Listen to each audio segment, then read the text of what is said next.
Hello friends, welcome to electron college. നമ്മളിവിടെ discuss ചെയ്യുന്നത് pump operator എക്സാമിൻ്റെ മോഡൽ എക്സാമിനേഷൻ ക്വസ്റ്റ്യനുകളാണ്. അപ്പോൾ അതിൽ ഓരോരോ ക്വസ്റ്റ്യനുകളായിട്ട് ക്വസ്റ്റ്യൻ പേപ്പറായിട്ട് കവർ ചെയ്യുമായിരുന്നു. ഫസ്റ്റും സെക്കൻഡും നമ്മൾ കവർ ചെയ്തു. ഇപ്പോൾ തേർഡ് ക്വസ്റ്റ്യനാണ്. ഓക്കെ, അപ്പോൾ നമുക്കൊന്ന് ചെക്ക് ചെയ്ത് നോക്കാം. അപ്പോൾ അതിൽ ഇമ്പോർട്ടൻ്റ് ആയിട്ട് ഒരുപാട് ക്വസ്റ്റ്യനുകൾ അവിടെ കടന്നു വരുന്നുണ്ട്. അപ്പോൾ ആ ഒരു കൺസെപ്റ്റുകളൊക്കെ എല്ലാവർക്കും കൃത്യമായിട്ട് അറിയണം. ഞാൻ പറഞ്ഞു ഇതിലുള്ള മോഡൽ ക്വസ്റ്റ്യൻസ് ആണ്. ഓക്കെ, ഈ മോഡൽ ക്വസ്റ്റ്യൻ പേപ്പേഴ്സിലുള്ള മോഡൽ ക്വസ്റ്റ്യനുകളാണ് ഡിസ്കസ് ചെയ്യുന്നത്. അപ്പോൾ അത് അണ്ടർസ്റ്റാൻഡ് ചെയ്യുക എന്നുള്ളതാണ് നമ്മുടെ ഒരു ഡ്യൂട്ടി. സോ നമുക്ക് മോഡൽ എക്സാമിനേഷൻ 3 നമുക്കൊന്ന് ചെക്ക് ചെയ്ത് നോക്കാം. അപ്പോൾ 3 എന്ന് പറഞ്ഞു പമ്പ് ഓപ്പറേറ്റർ എക്സാമിൻ്റെ ക്വസ്റ്റ്യൻസ് ആണിത്. Model exam 3 pump operator rank file. Okay, pump operator rank ഫയലിലെ ക്വസ്റ്റ്യൻസ് ആണിത്. നമുക്ക് ഓരോന്നായിട്ട് ചെക്ക് ചെയ്ത് നോക്കാം. First one, the maximum number of electrons which the M shell of an atom can contain. M shell, അത് നമുക്കറിയാം 4 ഷെല്ലുകളാണുള്ളത്. K, L, M, N അല്ലേ.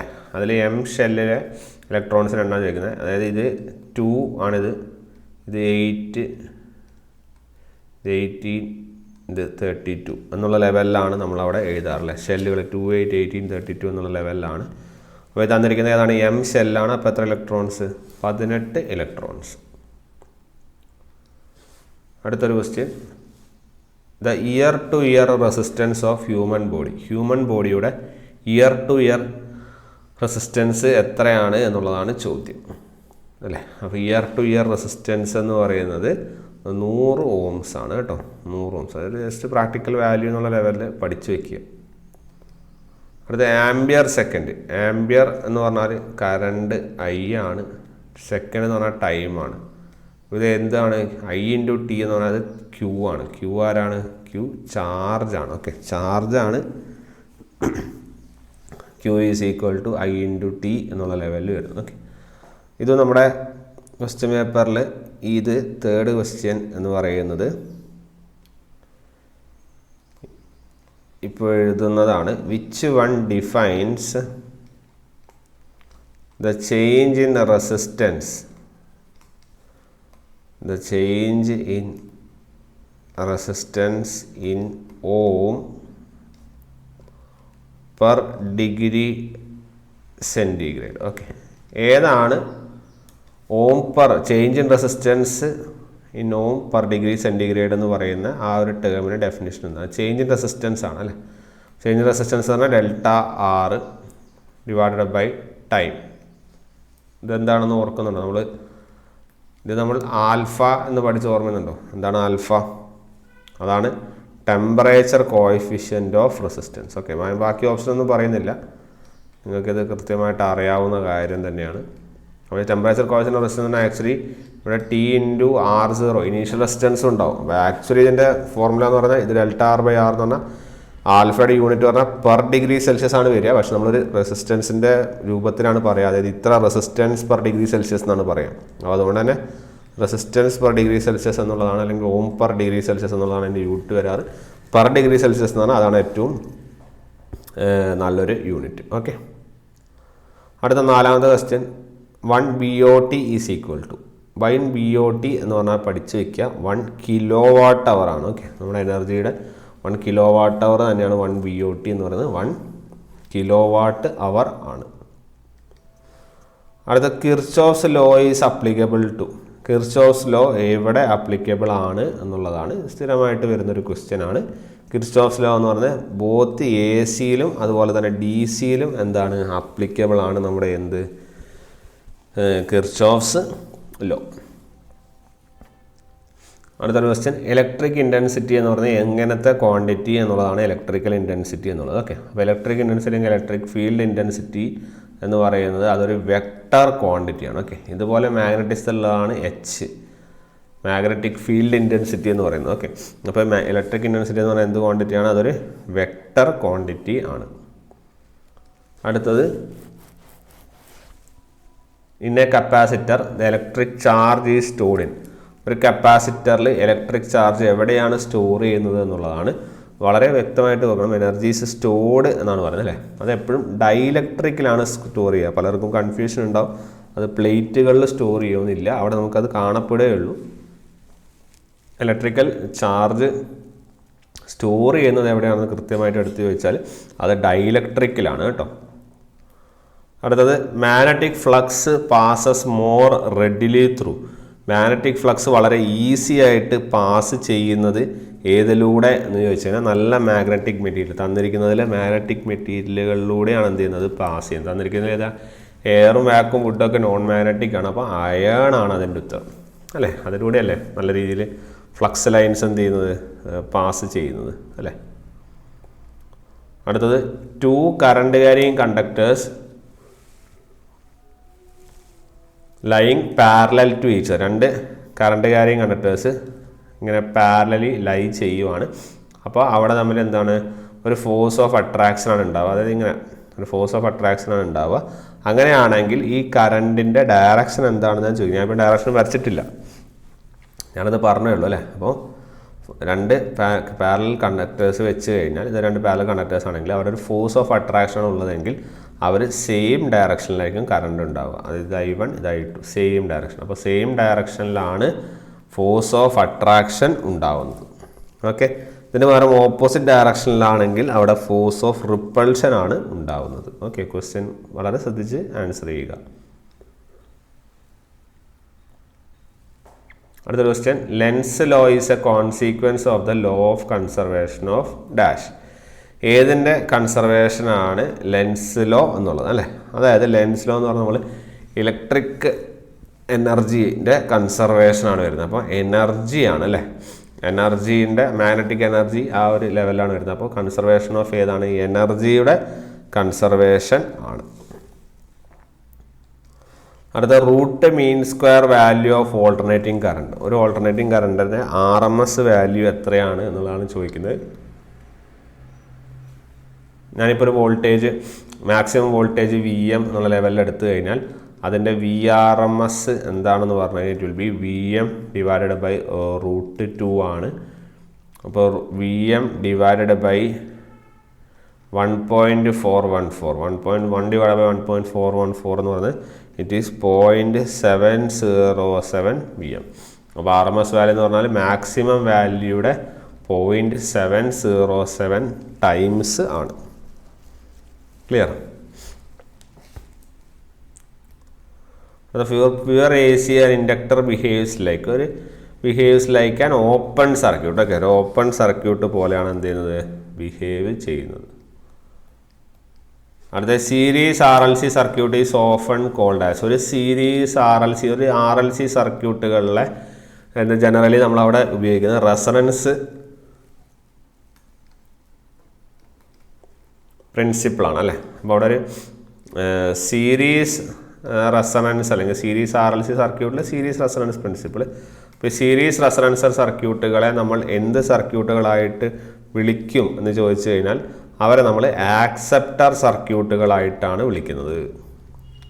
ഇനി അതിന് പകരം ഒരു പാരലൽ റെസണൻസ് സർക്യൂട്ടാണെങ്കിൽ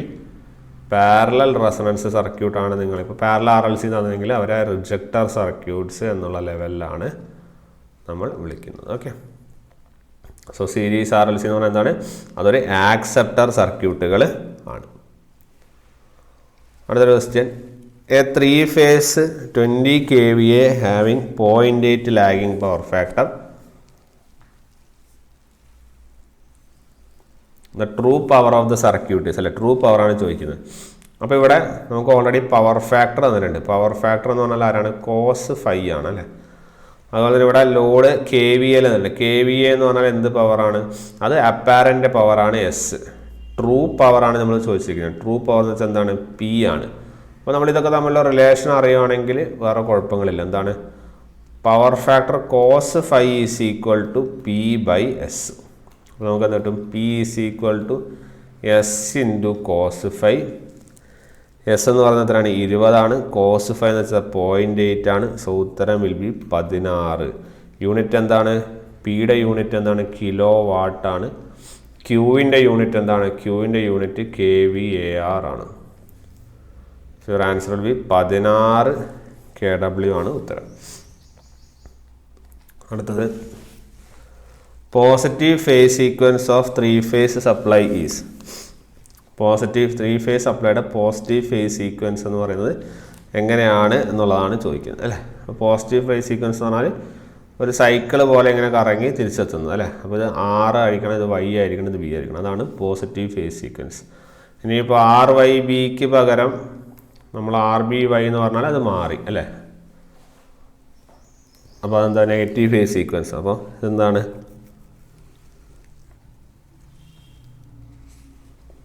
RYB ആണ് ഇതിൻ്റെ ഉത്തരം. അടുത്തത് the use of dash instrument is merely confined with laboratories as standardising instrument അല്ലേ. ലബോറട്ടറികളിൽ നമ്മൾ സ്റ്റാൻഡർഡൈസിങ് ഇൻസ്ട്രുമെൻറ്റുകളായിട്ട് ഉപയോഗിക്കുന്നത് എങ്ങനത്തെ ഇൻസ്ട്രുമെൻറ്റുകളെ ആണ് എന്നുള്ളതാണ് ചോദ്യം അല്ലേ. അപ്പോൾ ലബോറട്ടറികളിൽ നമ്മൾ സ്റ്റാൻഡേർഡ് ഇൻസ്ട്രുമെൻ്റ് ആയിട്ട് ഉപയോഗിക്കുന്നത് നമ്മൾ അബ്സല്യൂട്ട് ഇൻസ്ട്രുമെൻറ്റുകളാണ്. നമ്മൾ പറഞ്ഞത് ഒരു സ്റ്റാൻഡേർഡ് ഇൻസ്ട്രുമെൻറ്റുകളാണ് അല്ലേ. അപ്പോൾ സ്റ്റാൻഡർഡൈസിങ് പർപ്പസുകൾക്ക് ഉപയോഗിക്കുന്നതാണ്. So they are called as absolute instruments. അടുത്ത Anderson's bridge is used to measure. ഇത് നമ്മൾ ഒരുപാട് തവണ പറഞ്ഞതാണ്. അതായത് ഹെയ്സ്, ഓവൻസ്, ആൻഡേഴ്സൺസ് ഒക്കെ സെൽഫ് ഇൻഡക്റ്റൻസ് മെഷർ ചെയ്യാനുള്ളതാണ് അല്ലേ. അപ്പോൾ അതുപോലെ തന്നെ ഡി ഷോട്ടി, ഷെറിങ്, വെയിൻ അല്ലേ നമ്മൾ പഠിച്ചിട്ടില്ലേ. ആൻഡേഴ്സൺസ്, ഓവൻ,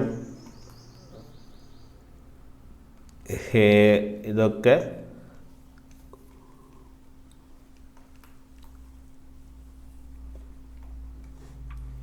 സെൽഫ് ഇൻഡക്റ്റൻസിന്. മ്യൂച്വൽ ഇൻഡക്റ്റൻസ് എടുത്ത് ചോദിക്കുകയാണെങ്കിൽ ഹെവി സൈഡ് ബ്രിഡ്ജുകളാണ് കേട്ടോ. മ്യൂച്വൽ ഇൻഡക്റ്റൻസ് എന്നെടുത്ത് ചോദിക്കുകയാണെങ്കിൽ ഹെവി സൈഡ് ബ്രിഡ്ജാണ്. പിന്നെ ഹെവി സൈഡ് ബ്രിഡ്ജ് ഉണ്ട്, അതുപോലെ തന്നെ ഹെവി സൈഡ് ക്യാമ്പൽ ബ്രിഡ്ജ് ഉണ്ട്. ഓക്കെ. പിന്നെ കപ്പാസിറ്റൻസ് മെഷർ ചെയ്യുന്നതാണ് ഡി ഷോട്ടി, അതുപോലെ തന്നെ Schering's bridge, De Sauty, Schering, Wien ബ്രിഡ്ജൊക്കെ കപ്പാസിറ്റൻസ് മെഷർ ചെയ്യുന്ന ആളുകളാണ്. ഇതിൽ തന്നെ ഷെറിങ് ബ്രിഡ്ജാണ് ഡൈലക്ട്രിക് ലോസ് ഒക്കെ മെഷർ ചെയ്യാൻ ചോദിച്ചതാണ്. ഷെറിങ് ബ്രിഡ്ജാണ്. അതുപോലെ തന്നെ ഇതിൽ ഫ്രീക്വൻസി മെഷർ ചെയ്യുന്ന ആളെ ചോദിച്ചാൽ അതെന്താണ്? അത് വെയിൻ ബ്രിഡ്ജാണ്. അങ്ങനെ അത്തരത്തിൽ നമുക്ക് എന്ത് ചെയ്യാം? അത് കൊണ്ടുപോകാം. അടുത്ത ഹാർട്ട് ഓഫ് എ CRO. CROൻ്റെ ഹാർട്ട് എന്ന് പറയുന്നത് എന്താണ്? അതിൻ്റെ കാഥോഡ് റേ ട്യൂബാണ് അല്ലേ. CRT ആണ് CROയുടെ heart. Heart of CRO is CRT. അടുത്ത TOD മീറ്റർ. TOD മീറ്റർ എന്ന് പറയുന്നത് എന്തൊക്കെ കാര്യങ്ങൾ റെക്കോർഡ് ചെയ്യാൻ എന്നാണ് ഉള്ളത്?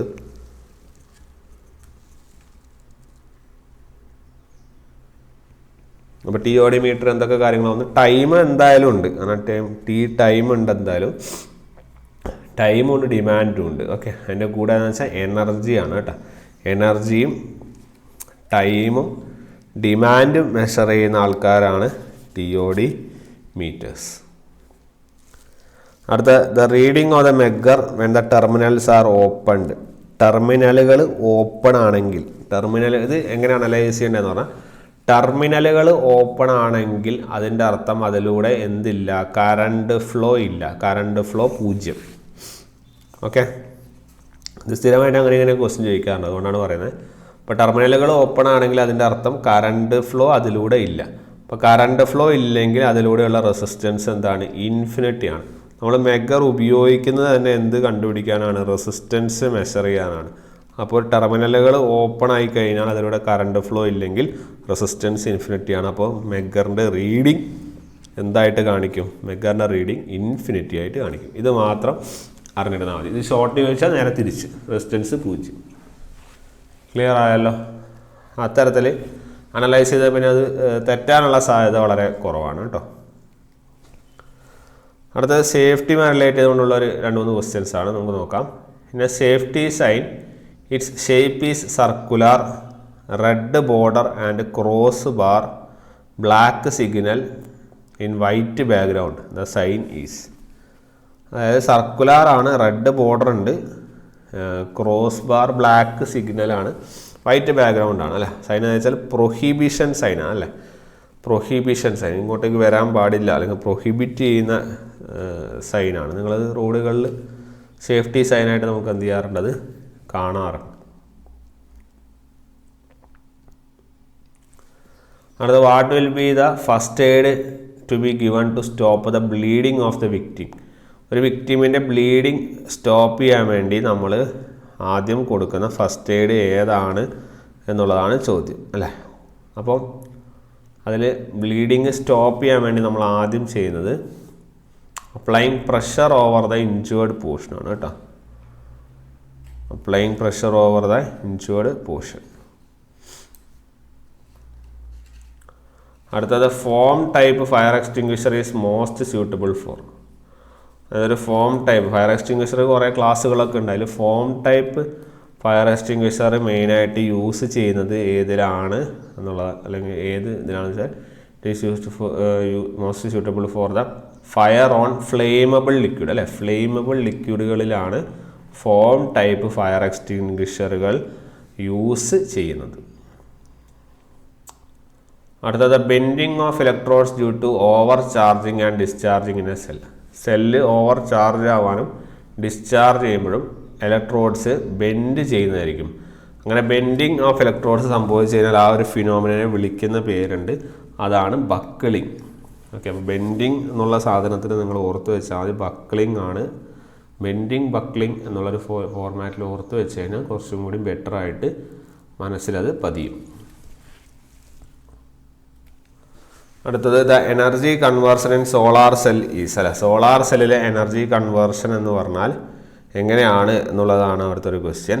അപ്പോൾ energy conversion in solar cell is light എനർജിയെ ഇലക്ട്രിക്കൽ എനർജി ആയിട്ട് നമ്മൾ മാറ്റുന്നു അല്ലേ. ലൈറ്റ് എനർജി അല്ലേ മുകളിൽ നിന്ന് വരുന്നത്. ലൈറ്റ് എനർജിയെ നമ്മൾ ഏത് എനർജിയിലേക്ക് മാറ്റുന്നു, ഇലക്ട്രിക്കൽ എനർജിയിലേക്ക് മാറ്റുന്നു.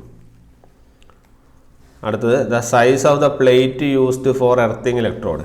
എർത്തിങ് ഇലക്ട്രോഡിൽ യൂസ് ചെയ്യുന്ന പ്ലേറ്റ് ഏതാണ് സൈസ് എന്നുള്ളതാണ്. നമുക്ക് കോമൺലി പണ്ട് മുതലേ പഠിക്കുന്നതാണ്. എത്രയാണ്, 60 സെൻറ്റിമീറ്റർ ഇൻറ്റു 60 സെൻറ്റിമീറ്റർ ആണ് അവിടെ യൂസ് ചെയ്യുന്ന പ്ലേറ്റിൻ്റെ size. In this wiring 2 lamps should be switched on at a time. ഒരേ സമയത്ത് 2 ലാമ്പുകളെ നമുക്ക് എന്ത് ചെയ്യാൻ പറ്റും, സ്വിച്ച് ഓൺ ചെയ്യാൻ വേണ്ടി സാധിക്കും. അത് ഏത് വയറിംഗ് ആണ് എന്നുള്ളതാണ് ചോദ്യം. അത് ടണൽ വയറിംഗ് ആണ് കേട്ടോ. ടണൽ വയറിംഗ് ആണ്. 2 lamps should be switched on at a time. At A ടൈമിൽ തന്നെ സ്വിച്ച് ഓൺ ചെയ്യാൻ പറ്റുന്ന 2 ലാമ്പിന് സ്വിച്ച് ഓൺ ചെയ്യാൻ പറ്റും. ആ ടൈപ്പ് വയറിംഗ് ഏതാണെന്ന് ചോദിച്ചാൽ അതേതാണ്, അത് ടണൽ വയറിംഗ് ആണ്.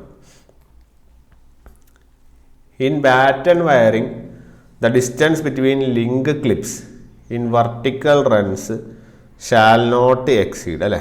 ബാറ്റൺ വയറിങ്ങിൽ ലിങ്ക് ക്ലിപ്പുകൾ ഇടയിൽ തമ്മിലുള്ള ക്ലിപ്പുകളുടെ ഇടയിൽ തമ്മിലുള്ള distance vertical run it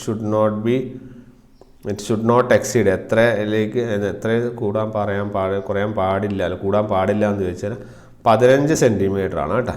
15 centimetre. The minimum space required in front of a main switch board. ഒരു മെയിൻ സ്വിച്ച് ബോർഡുമായിട്ട് നമ്മളുമായിട്ട് എത്ര മിനിമം സ്പേസ് റിക്വയർമെൻറ്റ് വേണം എന്ന് ചോദിച്ചു കഴിഞ്ഞാൽ 0.91 മീറ്റർ ആണ്. 0.91 മീറ്റർ ആണ് അത് തമ്മിൽ വേണ്ടത്. അടുത്തത് the unit of luminous intensity. Luminous ഇൻറ്റൻസിറ്റിയുടെ യൂണിറ്റ് എന്താണ് എന്നുള്ളതാണ് ചോദ്യം. ലൂമിനസ് ഇൻറ്റൻസിറ്റിയുടെ യൂണിറ്റ് കാൻഡിലയാണ് കേട്ടോ. കാൻഡിലയാണ് ലൂമിനസ് ഇൻറ്റൻസിറ്റിയുടെ യൂണിറ്റ്. ഇല്ലുമിനേഷൻ ആണ് ലക്സിൻ്റെ യൂണിറ്റ്. ലൂമിനസ് ഫ്ലക്സ് ആണ് lumens.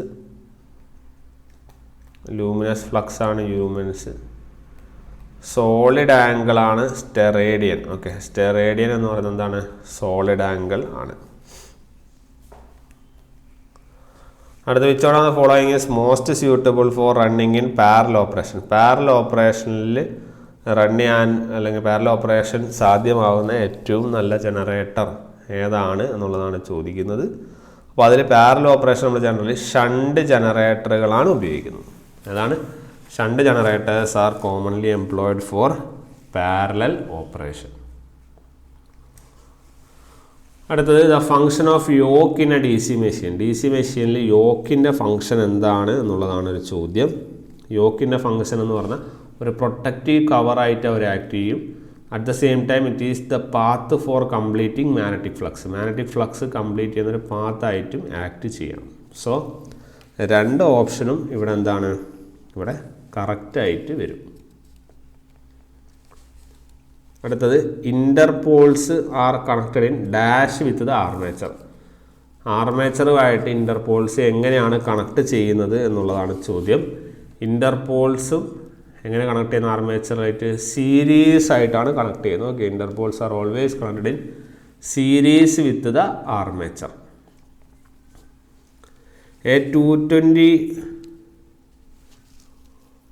Volt D C motor റെസിസ്റ്റൻസും ആർമേച്ചറും തന്നിട്ടുണ്ട്. ബാക്ക് EMF ആണ് കാണുന്നത് അല്ലേ.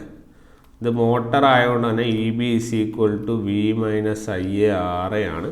ഇപ്പോൾ V എന്ന് പറഞ്ഞാൽ 220 ആണ്, മൈനസ് IA എന്ന് പറഞ്ഞാൽ 20 × 0.5. അപ്പോൾ 20 - 10 210 വോൾട്ട് ആണ്. ഓക്കെ, 210 വോൾട്ടാണ്. ആസ് നിങ്ങളെ 34th question ഇതല്ലായിരുന്നു. Okay, 34th question എന്താണെന്ന് വെച്ചാൽ വെൽഡിങ് പർപ്പസുകളിൽ ഡയറക്റ്റ് ആൻസർ ചെയ്ത് പഠിച്ചു പോയാൽ മതി.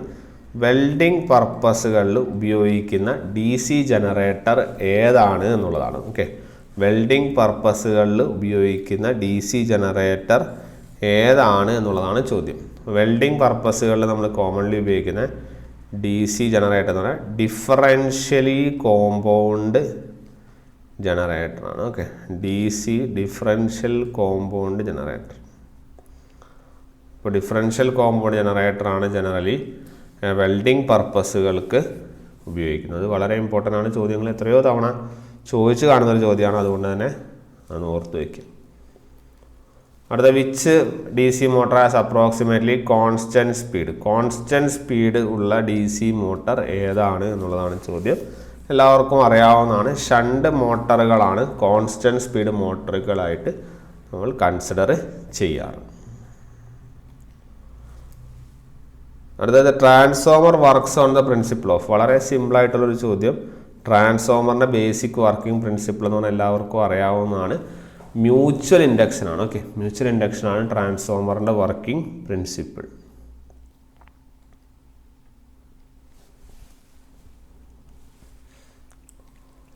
അടുത്തത് A 7 HP 400 volt 3-phase squirrel cage induction motor must be provided with dash starter അല്ലേ. 7 HP മോട്ടറാണ് എന്ന് പറയുന്നുണ്ട്. അവർ ഏത് സ്റ്റാർട്ടറാണ് വേണ്ടത് എന്നുള്ളത് ചോദിക്കുന്നത്. അപ്പോൾ നമ്മൾ ഓർത്ത് വെച്ചാൽ മതി, 5 HP താഴെയാണെങ്കിൽ നമ്മൾ DOL സ്റ്റാർട്ടറാണ്. ഓക്കെ, 5 HP താഴെയാണെങ്കിൽ DOL സ്റ്റാർട്ടറുകളും 5-നും 15-നും ഇടയിലാണെങ്കിൽ നമ്മൾ സ്റ്റാർ ഡെൽറ്റയാണ് നമ്മൾ ഉപയോഗിക്കുക. ഗ്രേറ്റർ ദാൻ 15 HP ആണെങ്കിൽ നമ്മൾ ഓട്ടോ ട്രാൻസ്ഫോമറിനെയാണ് ഉപയോഗിക്കുക. ഓക്കെ, അപ്പോൾ അതൊന്ന് മൈൻഡിലുണ്ടെങ്കിൽ ഇതിൻ്റെ ഉത്തരം കിട്ടും. The answer will be star delta അല്ലേ. സ്റ്റാർ ഡെൽറ്റയാണ് ഉത്തരം. അടുത്ത maximum speed of turbo alternator. Turbo ഓൾട്ടർനേറ്ററിൻ്റെ മാക്സിമം സ്പീഡ് എന്ന് പറയുന്നത് എത്രയാണ്? 3000 RPM ആണ്. നമുക്കറിയാം ടർബോ ഓൾട്ടർനേറ്ററിൽ ജനറലി 2 പോൾസ് ആണ് ഉപയോഗിക്കുക. അപ്പോൾ മാക്സിമം സ്പീഡ് എന്ന് പറയുന്നത് എത്രയായിരിക്കും? 120/2 എന്നുള്ളതാണ് വരിക. അപ്പോൾ you will be getting 3000 RPM. അടുത്തത് starting torque of a synchronous motor is. Synchronous മോട്ടറിൻ്റെ സ്റ്റാർട്ടിംഗ് ടോർക്ക് എന്ന് പറയുന്നത് എത്രയാണ്, അല്ലെങ്കിൽ എങ്ങനെയാണ് എന്നുള്ളതാണ് ചോദിക്കുന്നത്.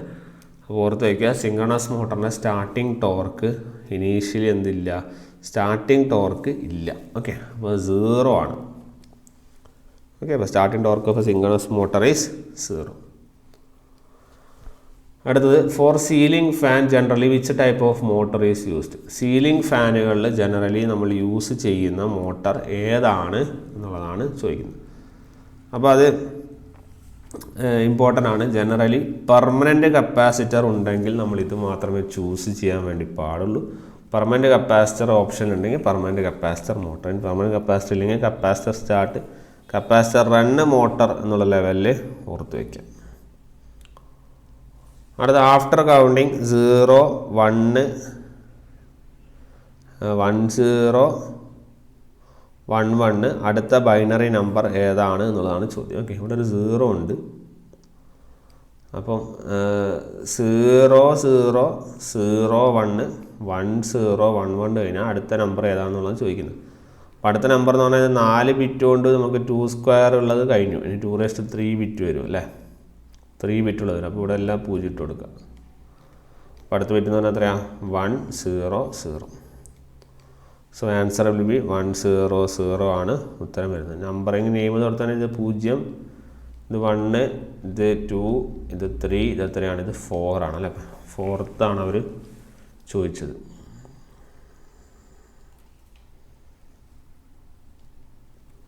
അടുത്ത nor gate is on only when all the inputs R. ഒരു നോർ ഗേറ്റ് ഓൺ ആവുന്നത് എപ്പോഴാണ് എന്നുള്ളതാണ് ചോദ്യം. ഞാൻ ആദ്യം ഓർ ഗേറ്റ് ഒന്ന് വരയ്ക്കാം. 0 0 0 1 1 0 1 1. അപ്പോൾ 0 0 എന്ന് പറയുമ്പോൾ അത് 0 ആയിരിക്കും. ഓർ ആകുമ്പോൾ ഏതെങ്കിലും ഒന്ന് ഓണായാൽ മതി. അപ്പോൾ 1 1 1. ഇത് ഓർ ഗേറ്റിൻ്റെ ആണ്. അപ്പം നോർ ഗേറ്റ് എന്ന് പറയുമ്പോൾ എങ്ങനെയായിരിക്കും? നോർ ഗേറ്റിൻ്റെ വൈ എന്ന് പറഞ്ഞാൽ എത്രയായിരിക്കും? നേരെ തിരിയും അല്ലേ. അപ്പോൾ 0 മാറി 1 ആവും. ഇത് 0, ഇത് 0, ഇത് 0. അപ്പോൾ അവർ ചോദിച്ചാൽ എന്താണ്? നോർ ഗേറ്റ് ഓണാവുന്ന കണ്ടീഷനാണ്. ഓണാവുന്ന കണ്ടീഷനിൽ ഇൻപുട്ടുകൾ എന്തായിരിക്കണം? അപ്പോൾ രണ്ടും 0 ആയിരിക്കണം അല്ലേ. 2 0 ആയിരിക്കണം. അല്ലെങ്കിൽ നമ്മൾ ചാനലിൽ പറഞ്ഞ ഓഫ് കണ്ടീഷൻ ആയിരിക്കണം. ഇവിടെ ചോദ്യം ഏതാ വരിക? ഇവിടെ ആൻസർ ഓഫ്. ക്ലിയർ? അടുത്തത് A half adder circuit can add dash bits at a time. ഒരു ഹാഫ് ആഡർ സർക്യൂട്ടിന് എത്ര ബിറ്റുകളെ ആഡ് ചെയ്യാം എന്നുള്ളതാണ് ചോദ്യം അല്ലേ. അപ്പോൾ എത്ര ബിറ്റുകളെ ആഡ് ചെയ്യാം? 2 ബിറ്റുകളെ ആഡ് ചെയ്യാം. ഫുൾ ആഡർ ആണെങ്കിൽ, ഫുൾ ആഡർ സർക്യൂട്ട് ആണെങ്കിൽ 3 ബിറ്റുകളെ എന്ത് ചെയ്യാം? ആഡ് ചെയ്യാനായിട്ട് സാധിക്കും.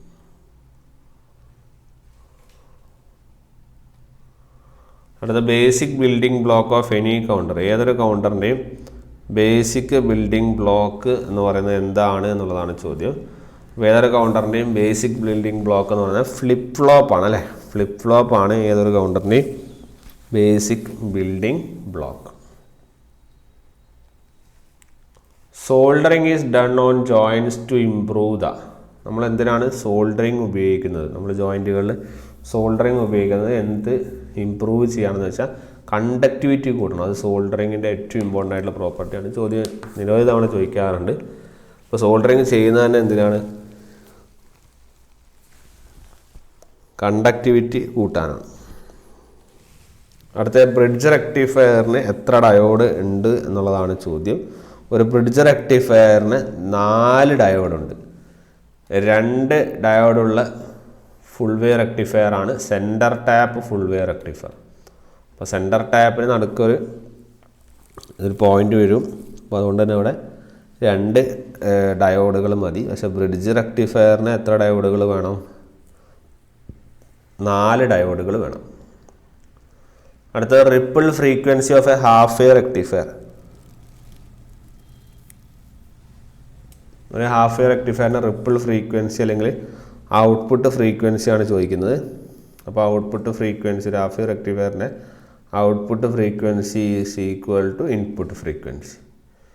So it is same as that of the input frequency. Input ഫ്രീക്വൻസിൻ്റെ സെയിം ആണ്. ഇനിയിപ്പം ഈ ഹാഫ് വേവ് മാറി അത് ഫുൾ വേവ് റെക്ടിഫയർ ആണെങ്കിലോ, ഫുൾ വേവ് റെക്ടിഫയർ ആണെങ്കിൽ output frequency is equal 2 times input frequency. A P N junction is A. P N junction എന്ന് പറയുന്നത് സാധാരണ എന്താണ് എന്നുള്ളതാണ് ചോദിക്കുന്നത്. ഒരു പി എൻ ജംഗ്ഷൻ എന്ന് പറയുന്നത് അതൊരു റെക്ടിഫയർ ആണ് കേട്ടോ. പി എൻ ജംഗ്ഷൻ എന്ന് പറയുന്നത് എന്താണ്? അതൊരു റെക്ടിഫയർ ആണ്. IGBT സ്റ്റാൻഡ്സ് ഫോർ, IGBT നമ്മുടെ പവർ ഇലക്ട്രോണിക്സിൽ IGBT എന്തിനാണ് സ്റ്റാൻഡ് ചെയ്യുന്നത്? Stands for insulated gate bipolar transistor അല്ലേ. ട്രാൻസിസ്റ്ററാണ്. ഇൻസുലേറ്റഡ് ഗേറ്റ് ബൈപോളാർ എന്നുള്ള സാധനം കൊടുത്ത് വയ്ക്കുക. സോ അതിന് ഫുൾ ഫോമാണ് അല്ലേ, ഫുൾ ഫോമാണ് അവർ ചോദിച്ചിരിക്കുന്നത്. വേറെ അതിൽ വലിയ കൺസെപ്റ്റുകളൊന്നും വരുന്നില്ല. അടുത്ത SCR എന്ന് പറഞ്ഞാൽ it is A dash triggered device. SCR എന്ന് പറഞ്ഞാൽ ജനറലി എന്ത് ട്രിഗേർഡ് ഡിവൈസ് ആണ് എന്നുള്ളതാണ് ചോദ്യം. SCR is generally a current triggered device. Okay, current gate കറണ്ടിൻ്റെ ട്രിഗറിങ് ആണ് വരുന്നത്. So SCR is generally a current triggered device. അത് വളരെ വ്യക്തമായിട്ട് ഓർത്ത് വയ്ക്കുക. It is a current triggered device. അടുത്തൊരു ക്വസ്റ്റ്യൻ. അടുത്തത് നമ്മുടെ ആദ്യത്തെ 50 കഴിഞ്ഞ് 71 to 80 ആണ് വരുന്നത്. 71st question. Static electricity is produced by. Static ഇലക്ട്രിസിറ്റിയെ നമുക്ക് എങ്ങനെ പ്രൊഡ്യൂസ് ചെയ്യാം എന്നുള്ളതാണ് ചോദ്യം. Static electricity is generally produced by friction അല്ലേ. ഫ്രിക്ഷനാണ് സ്റ്റാറ്റിക് ഇലക്ട്രിസിറ്റി പ്രൊഡ്യൂസ് ചെയ്യാനുള്ള മെത്തഡ്. അടുത്ത് trickle charging of storage battery helps to. Trickle charging നമ്മൾ എന്തിനാണ് ചെയ്യുന്നത് എന്നുള്ളതാണ് അല്ല. ട്രിക്കിൾ ചാർജിങ് ചെയ്യുന്നത് നമുക്ക് ബാറ്ററിയെ ഫ്രഷ് ആക്കാനും ഫുള്ളി ചാർജ്ഡ് ആയിട്ട് മെയിൻറ്റെയിൻ ചെയ്യാനും വേണ്ടിയാണ് ട്രിക്കിൾ ചാർജിങ് നമ്മൾ ചെയ്യുന്നത്. So it is kept to keep it fresh and fully charged battery. Which of the following capacitors can have the highest capacitance value. Highest capacitance value ഉള്ള capacitor ഏതാണ് എന്നുള്ളതാണ് ചോദ്യം അല്ലേ. അപ്പോൾ അതിൽ ഹയസ്റ്റ് കപ്പാസിറ്റൻസ് വാല്യൂ ഉള്ളത് ഇലക്ട്രോലൈറ്റിനാണ് കേട്ടോ. ഇലക്ട്രോലൈറ്റിനാണ് തന്നിരിക്കുന്നതിൽ ഹയസ്റ്റ് കപ്പാസിറ്റൻസ് വാല്യൂ. അടുത്ത choke coil works on the principle of. Choke coil ഏത് പ്രിൻസിപ്പിളിൽ വർക്ക് ചെയ്യുന്നതാണ് ചോദ്യം. Choke coil works on the principle of self induction. Okay, self induction ആണ് ചോക്ക് കോയിലിൻ്റെ പ്രിൻസിപ്പിൾ വരുന്നത്.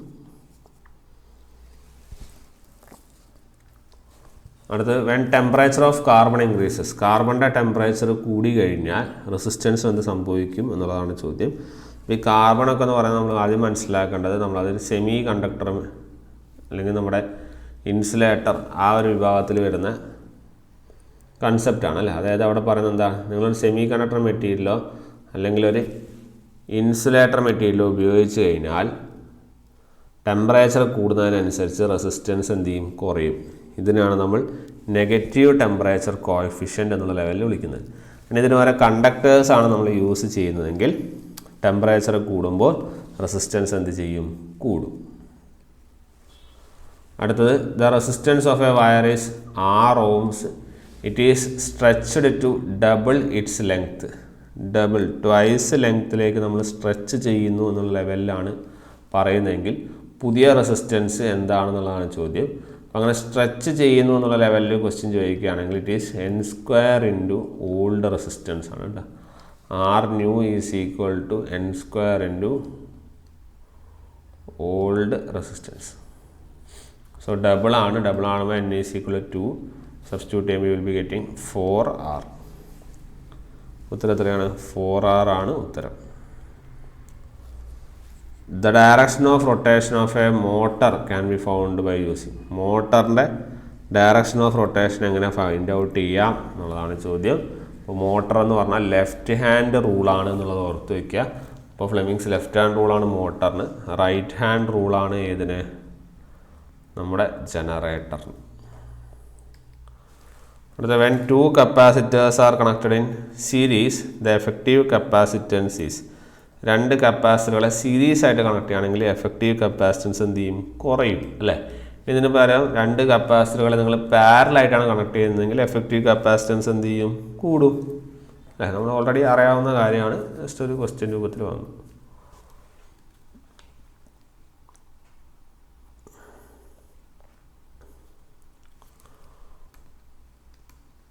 അടുത്തത്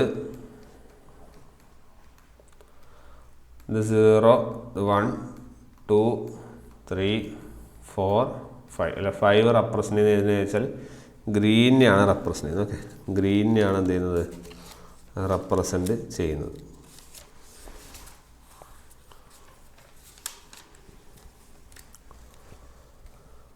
അപ്പോൾ ഈ 79th ക്വസ്റ്റ്യനും നമുക്ക് ചെറിയൊരു മാറ്റമുണ്ട്, അത് നോട്ട് ചെയ്യുക. ക്വസ്റ്റ്യൻ എന്താ വെച്ചാൽ വിച്ച് ക്വാണ്ടിറ്റി തന്നിരിക്കുന്നതിൽ വിച്ച് ക്വാണ്ടിറ്റി മെയിൻറ്റെയിൻസ്